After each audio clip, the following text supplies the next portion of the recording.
point of no return. A sad gray sky hangs over the red dirt path to the point of no return. It is on these very shores, marked now with a majestic arch called the Gateway of No Return, where millions of Africans waited in chains to be taken to awaiting slave ships. The UNESCO Heritage Site in Benin, West Africa, sees few visitors from the United States. After all, it is a long way to come, but well worth it for African Americans who want to learn more about a piece of their history.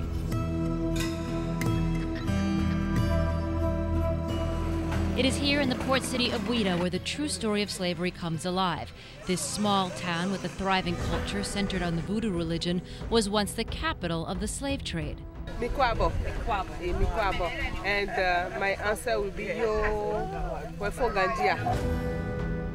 Martine de Souza is more than just a translator and licensed historian who takes tourists to Ouidah, her hometown.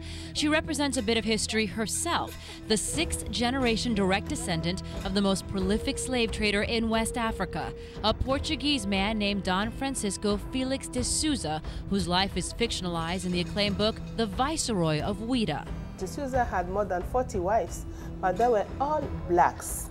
All his wives were black? Yes. At the height of the slave trade, between the years 1650 and 1900, historians estimate that at least 20 million Africans were forcibly removed from Central and Western Africa in what some call the African Holocaust.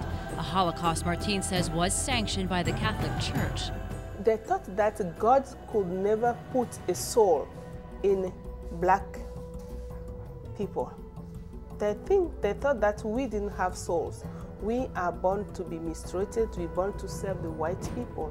And they will even teach, people that in the plantations. Tourists can see the original anchors that once belonged to slave ships inside a museum that used to be the Portuguese fort. Children play in the narrow area that used to house slaves before they made their way down this 2.5-mile dirt path, shackled, frightened, and humiliated.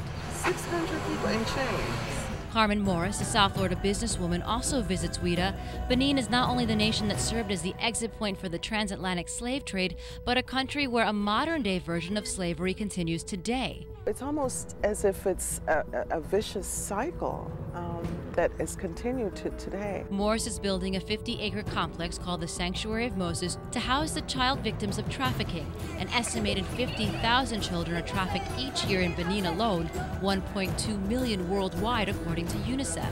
We've established the Sanctuary of Moses, and we're building a school for children who have been rescued from slavery, but also children who are at risk. But before embarking on her journey to rescue children, she comes here to the point of no return, where the past and present collide, hoping to understand what did and what does drive people to enslave their own.